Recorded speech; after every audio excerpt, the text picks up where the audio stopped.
that we are not all the time being able to locate or to say when and where and who was responsible to create those scarrings on the whale sharks, because this is a meta population which is moving in between Nicaragua, Honduras, Belize, Cuba, the United States, on the north part of the Gulf of Mexico, and so on. So to establish who and where and when was this happening is a very difficult way to do it. So on the other hand, we can try to establish a co-management in a regional way, trying to involve our neighbor countries to be also responsible to take care of these enormous animals, because as it was told before, they are responsible to keep this balance. If we do not comply with that, it could be a serious problem on the biological and ecological way, but also on the touristic way. As Denis mentioned, we have to enforce the survey, and that is a matter of the presence. If we have the authorities, the environmental authorities presence every day, is a big difference, and that way the carrying capacity can be established to a certain level. Otherwise should be evolutioning from the beginning of the season until the end. Thank you. Thank you very much, Rafael. So in Qatar, what are the challenges? Are we having the same problems? Are we doing the same things? What can we both learn from what you are doing and the challenges each country is facing? Yes, in Qatar so far, this is for us is something new, because they started studying this whale shark 2010 until 2016 is still in the study case. When we just finished the study, we learned a little bit about the behavior, the season, and the numbers, whatever like this. It's become a little bit dangerous for us, because more people, untrained people, unlicensed people, especially people going, people like fishing in this area. Some people going, unfortunately, with a spare gun just to catch fish beside the whale shark, which is really unfair, really, to this. But because now we've enforced through the government just to make this area really full protected area. And after maybe Mohammed, I can show you small video if you don't mind, I can switch it on. Let me wait a minute. I'm not good that much in. Okay, if it's clear to you. Is it okay? You can see in the video, this is the video taken last year. This is where you can see the number of the whale shark. It can be over 360, as Mohammed mentioned earlier. So many fish beside it. And also you can see many people can go there without any permission. We don't know, see speedboat can come, tug can come over these numbers. And really it's need to be listen from both sides, how to protect them, how we can really benefit from the experience from each side. Sure, they are really, and maybe some videos see the tails here is gutted. Some fish have really serious hit, by, I don't know, but tag, speedboat. Sometimes we found some net beside them body, but it's still, we need to make it really professional way. This is really some people just coming and enjoy watching them. But if the number increase, I think it will be something, and we don't like this happen. Mohammed, he can talk beside my video if you like. تكلم على الفيديو.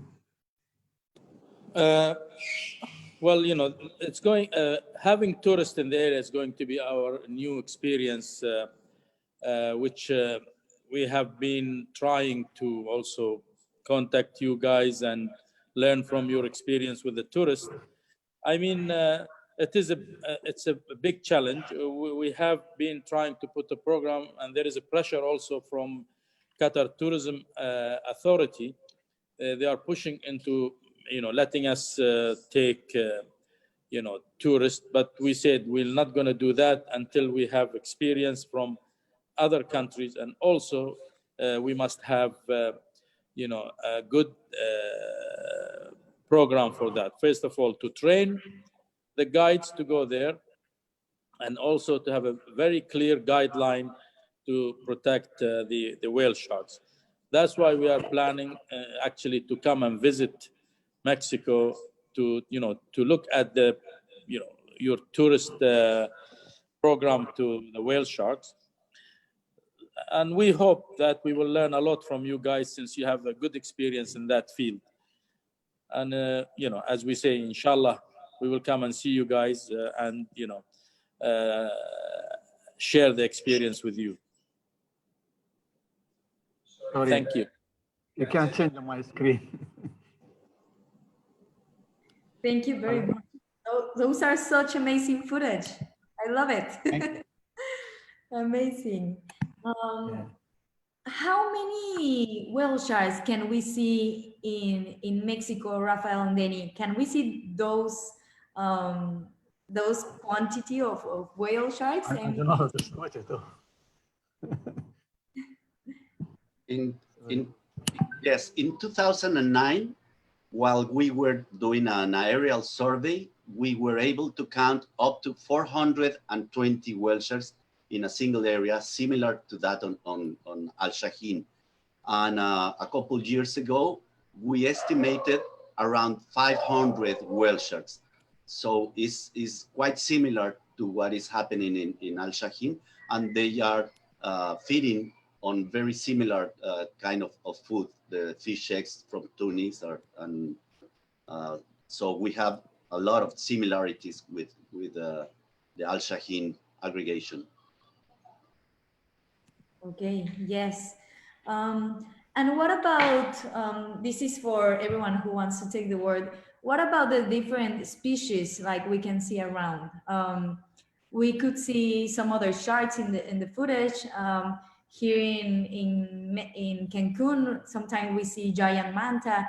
What are other species we can see that they go around the whale sharks while they come to eat or to join the festivity with the whale sharks?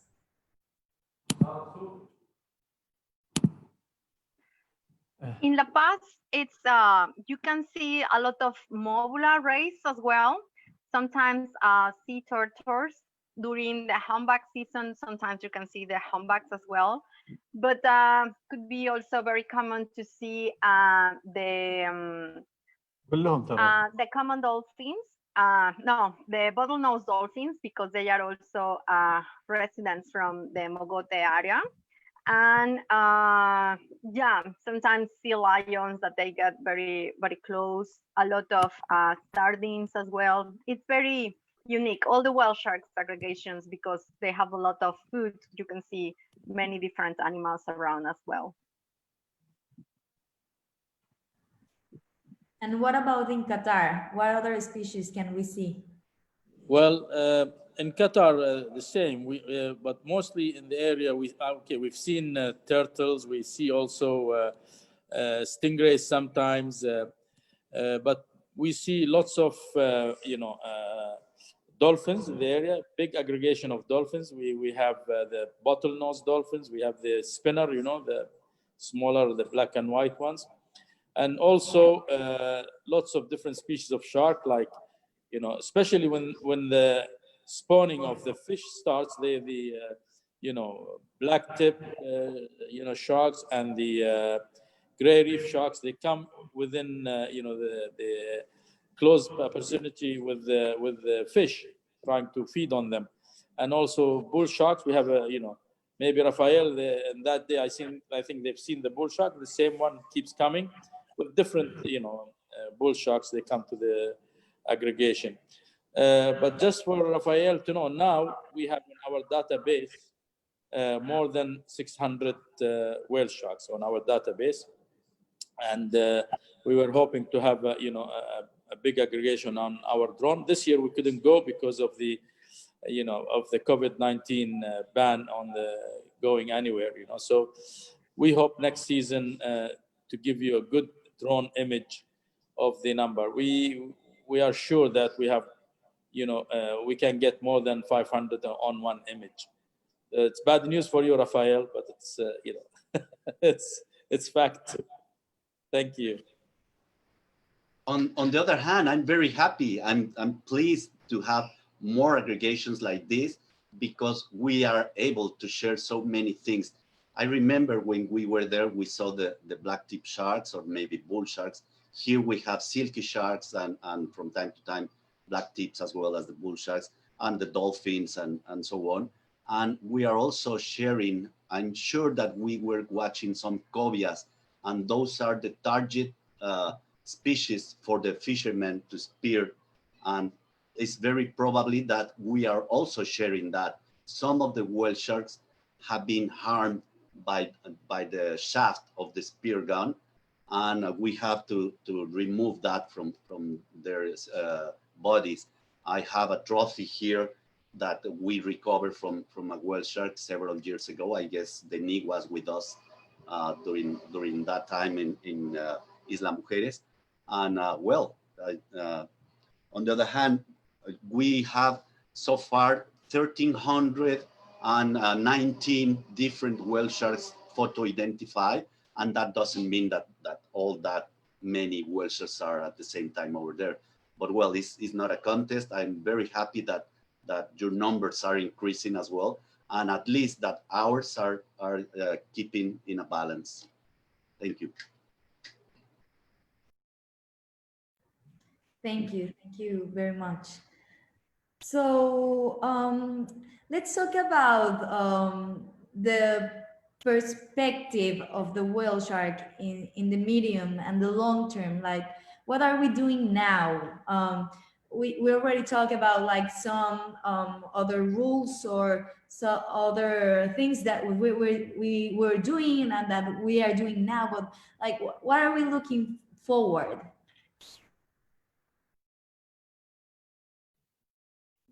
Yes, really it's very important question. So the most important, we learn from each other. This is the most important because, and maybe we are in different environmental location. We are really having very hot summer. And fortunately in the Gulf here, the temperature can reach, the water temperature can reach to 30 something, 33, 34. But the good news, only in the Shaheen, where is the whale shark, it's about from 28 to 30, 31. That's in the surface, while in the bottom, in 50 meters, is about 25 degrees. So that is really need to be also learn how we can keep them in this area, because if there's heavy use to this area, in additional to the oil operation, there is many people, maybe this whale shark try to avoid this area. So we need to learn how to protect it, how to keep it, as is it, as one of the biggest, is not the biggest, but one of the biggest aggregate in the world. And also we try to do our best to give our experience in this area, and we get from you, your experience. So technology these days is really very helpful. If we compare it 10 years back, now easy to do this GPS tracking.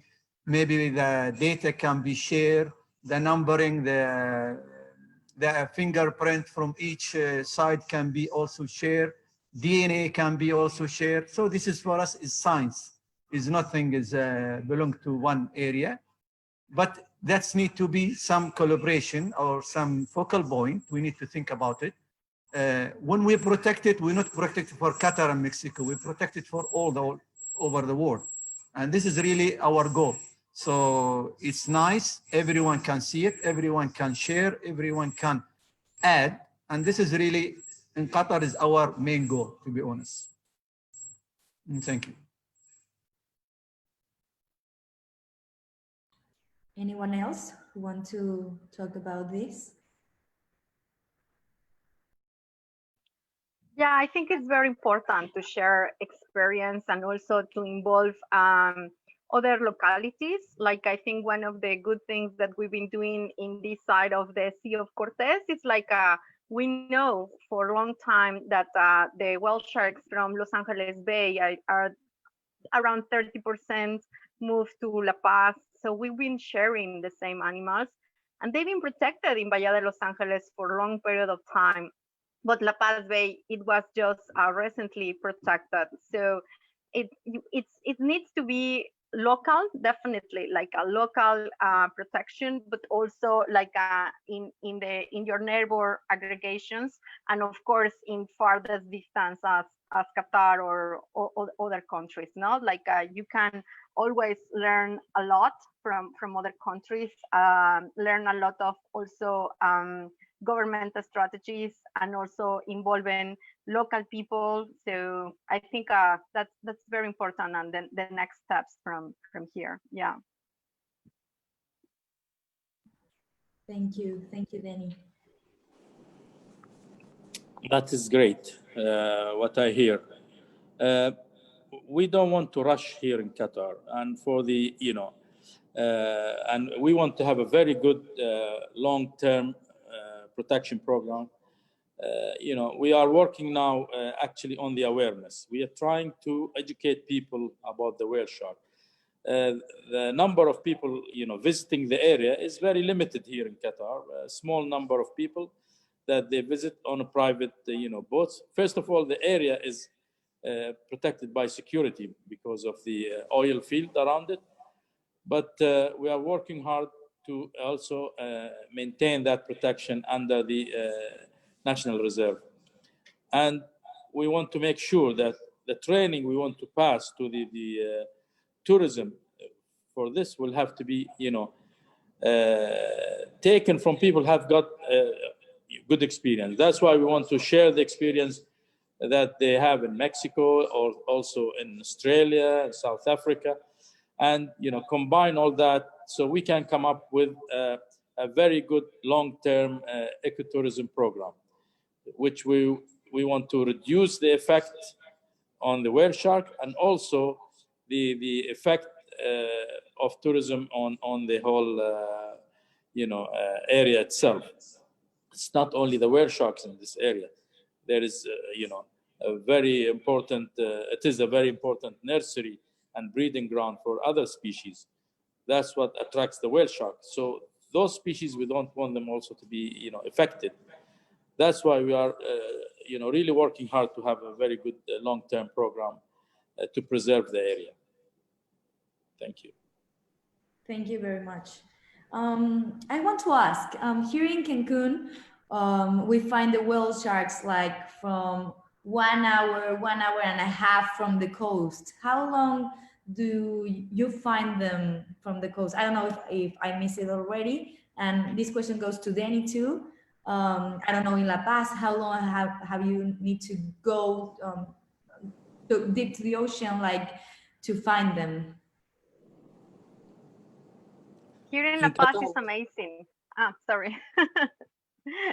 No, it's okay. I just want to say in Qatar also 1 hour, 1 hour 15. It's your turn, Denny. Yeah, it's okay.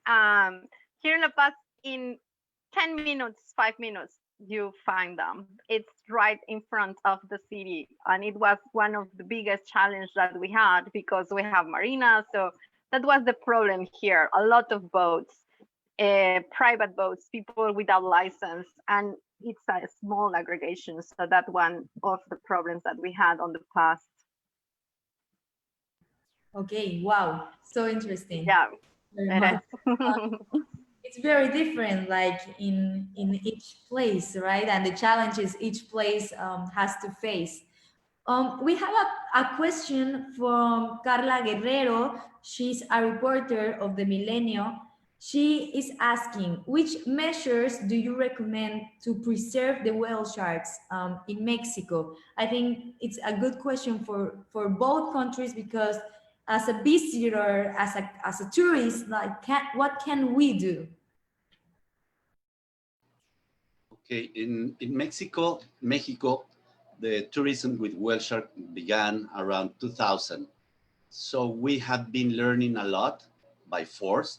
And on the beginning, we knew that the knowledge about the whale shark was this big. So we need to encourage the research on them in order to have more tools to be able to suggest this or that management. And then it was suggested a code of conduct, which could be shared for everybody. And then those rules become guidelines and is part of the law right now for the preservation of these species. And another very important thing is that to keep in mind, as our colleague Mohammed told us a while ago, that you are not only protecting one species, you have to protect the whole ecosystem, the whole marine ecosystem, at least in that area. Because if you just protect the whale sharks and you forget about, for example, the tunny fishes that are spawning to feed them, you're ruining anyway. But also you have to keep in mind that there are dolphins, sea turtles, other fishes, and so on. So it's a matter of connectivity in between the whole ecosystem, that you have to preserve the whole area. So in having that in mind, we will be able to preserve not just the single species, the whale shark, but the whole area to be enjoying for the next generations to come. Thanks. Thank you very much, Rafael. That's very, very important what you're saying. Anyone wants to take the word?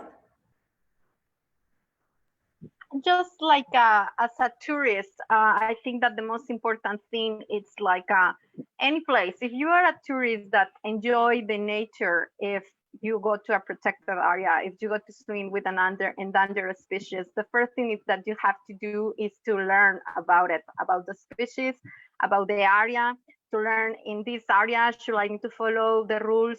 Should I need to hire a boat with license? What can I do? What can I cannot do? So I think it's time that everyone can be responsible and everyone can be part of the conservation, not just for whale sharks, also for dolphins, protected area.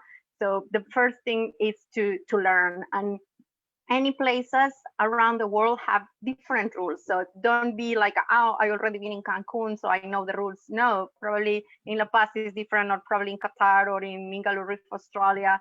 So just be active and be concerned, and the people can do and be part of the conservation. Thank you very much, Jenny. That's very, very important. What about Qatar? What can the tourists can do to take care of the whale sharks? What are the challenges you're facing with the tourists? Another thing about the boats that's an important thing you were saying. What's another thing that us as visitors can we do? Well, tourism puts lots of pressure. Luckily here in Qatar, tourism is not, has no big effect on Qatar. But because of the World Cup 2022, the country pushing into this tourism program to start. But on the other hand, we have decided not to open up for tourism unless we have a solid, ground to start the tourism on. We need to have a good foundation. We need to have a good training program for the guide, and also rules and regulations and guideline for everybody to go. Awareness, one of the main programs we are working on. Also, not only tourists, not only the visitor, also the policing business in the area. We are working on how to do the monitoring, and how the Coast Guard and other forces will work with us to protect the area. It is important. Everybody need to cooperate together to make this successful. This is what we are working on now. So that's why we don't want to rush. We want to learn from you guys and then put a good program and a solid foundation. If you have any guideline for us, I think this is the time we need to, share with you. Thank you. Absolutely. You can be sure that we will happily share all the guidelines that we have on the different areas. Some of them are a little different in this part for this topic than the other and so on. But you just touched the core point of this conversation, I think, which is education. Besides the guidelines and so on, we have to educate people, and not only children. I was looking a while ago for the little booklet that you generously gave to us a few years ago when we were with you, the children's book talking about the whale sharks and so on.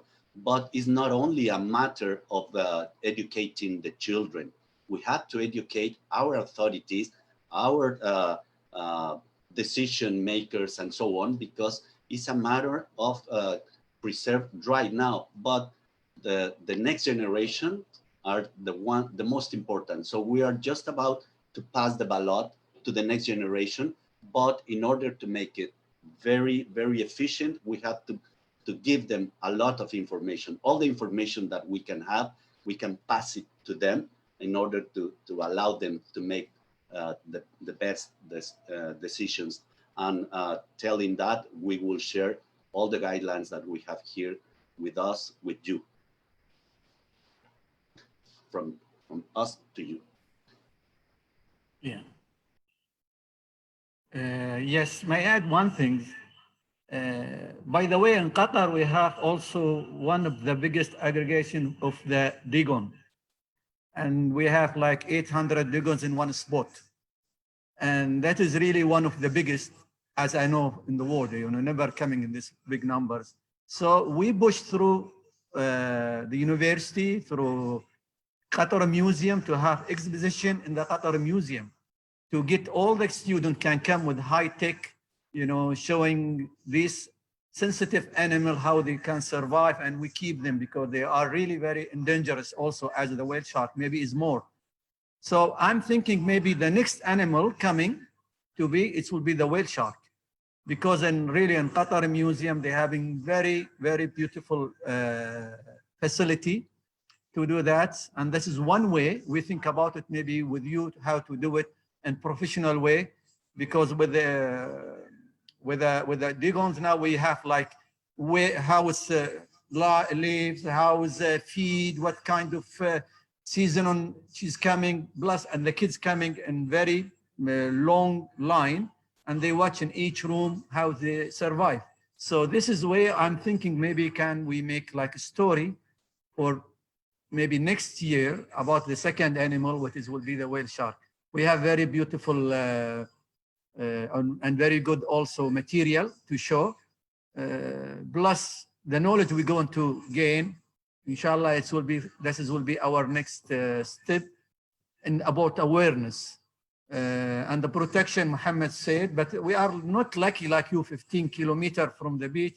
It's like 100 kilo a minimum from the nearest point. But that is also helping for protection, because not anyone can go. If you leave from Doha, you need to go 150 kilo, and from the city, but you need to go from north, and that is really make it a little bit protected by itself. Thank you. Thank you very much. I think this question already been answered, but Alejandro Molina asks, can you share the next step in Mexico-Qatar future collaborations in the issue? How the future relations are going to be regarding knowledge interchange, collaborations in protecting the species? I mean, I think we already talked about a little bit, but anything anyone wants to add?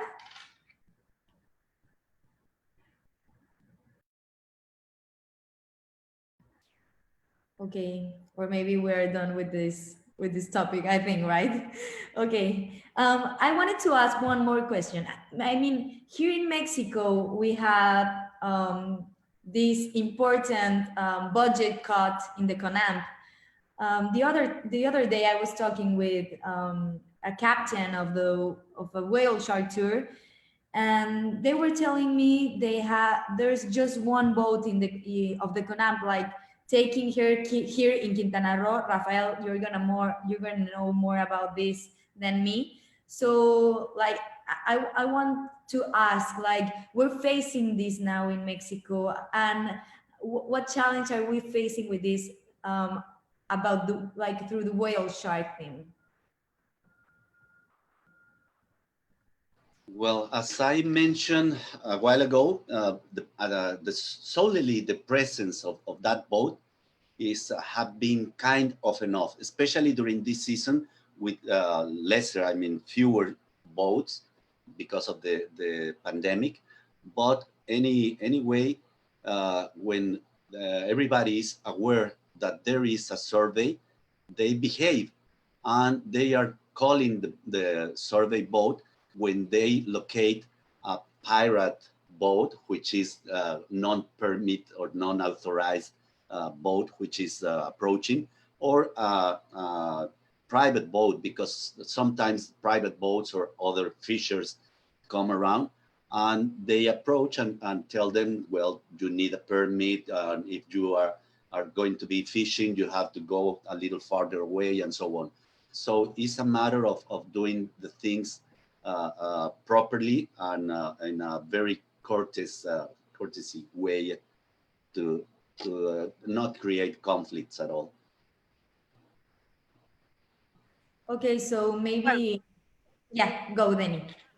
Yeah, well, here in the past, I didn't talk because the time about that, the strategy to enforce the patrolling.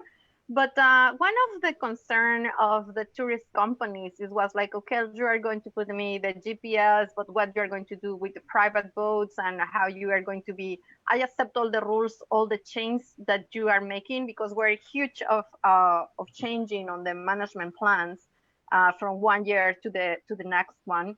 And so it comes with this strategy. They were involved 3 NGOs where the tourist people, they were paying 30 pesos. Well, at the beginning it was 40 pesos for a bracelet for protection the whale shark. And this money raised to for the patrolling. So these NGOs were doing the administration of the bracelet money. And with that money, they put a boat. Every day it was a boat on the area. And they did agreement with the Mexican government. So the Profepa, which is like the environmental police in Mexico, it was every day in this boat. So during 2 seasons, it was paid the patrolling by the people, by the tourism.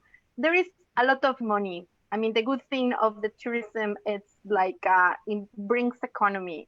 Here in La Paz, a lot of people, and also in Cancun, depend on the whale shark season. Not just the tourist companies, restaurants, now hotel, people that making handcrafts. And so it was fair that the tourism paying for that. The thing is, like at the last season, the tourist companies take the administration of the bracelets, and it's a little bit tricky, like because basically they were more facing like, okay, we don't have private boats, but there are still some rules that you need to follow as a tourist company, like the speed, the number of boats per shark, that the distance between the boat and the shark, that don't put the boat in front. So and we still need to go to that direction to enforce these kind of rules here in La Paz. So I mean, it's great when the community or when the tourist companies take this, but I think we are not yet there in La Paz. It's something that probably on the future, but still we need to keep working with the tourist companies to enforce the basic rules, especially both whale shark, because we still have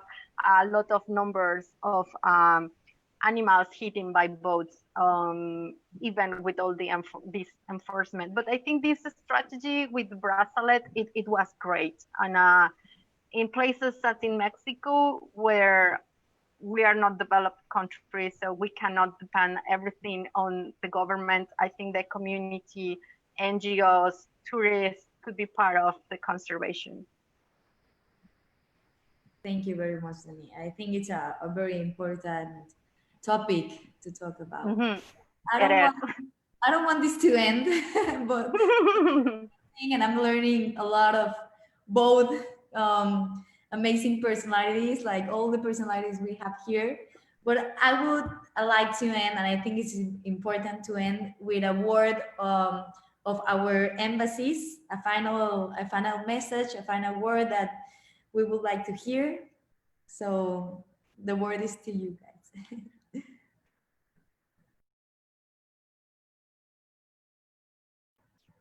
Graciela, Mohamed, who wants to speak first? I am really enjoying every minute of this. I cannot say how excited, how amazed, how grateful I am for this opportunity. I hope that everybody in the audience was able to learn a little bit more about this amazing, beautiful, giant creature. And hopefully we are more aware of how delightful they are and how important it is to make efforts. For my final remarks, I probably want to go back a little bit to one of these questions about what is next, how this can be part of the bilateral agenda. And this is why I started mentioning that we have been in Mexico and Qatar, have had relationships for 45 years. And now what we want to do is to invest more energy by putting issues that were not traditionally discussed in the bilateral agenda. And this is why the two embassies are sitting here talking to these amazing experts about this. So what is next? Environmental diplomacy is one of the tools that comes to mind. It will be our job to keep this conversation going. It is clear from the conversation that it is very important to take care of several factors. Effective conservation will require awareness, education, commitment. This is very important, but also expertise, technology, science, exchange of experiences, and then action. And this is when we are aiming to learn from each other, and so to push together, to work together to increase international collaboration, international cooperation to save this wonderful creature. Let's make sure that tourism, that is very important, is also responsible and sustainable. And finally, I just want to say thank you from the bottom of my heart to Biólogo de la Parra, Doctora Ramirez. It has been a real pleasure listening from you, learning from you, Dr. Al-Jafei, Dr. Ayara, of course, to my colleague Mohamed, and certainly to my team here at the Mexican Embassy. Thank you. Thank you very much. So His Excellency Mohamed, we would like to hear some final thoughts, final words, final conclusions. Thank you, Denise. Actually, we are here in Mexico. We are so happy to have this cooperation between Qatar and Mexico.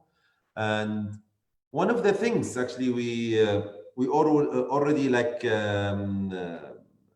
my colleague, she just like mentioned it from Doha, Graciela. She just said like we are like 45 years we have like diplomatic relation, and this event was like one of the events we already like really take care of for. That's why we are planning also to have like more collaboration, more cooperation with Mexico in order to have like more visits between both countries and more conference. And even we need to have like to learn more from lesson learned from Mexico and from our side. At the end, I want to thank everyone. I want to thank my friends, Graciela, Dennis, thank you so much like, for diving with me last month. I have really good photos with you. Thank you so much. Rafael, Muhammad Al Jeda, Dini Ramirez, and Dr. Mohsen.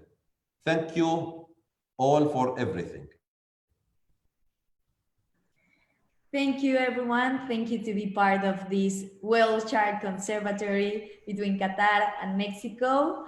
So we're looking forward to the next encounter, the next research, and all the collaborations we're going to do forward. So thank you very much and have a great night and great day here in Mexico because we're just getting started. Goodbye to everyone. Bye. Thank you. Hasta luego. Muchas gracias. Gracias.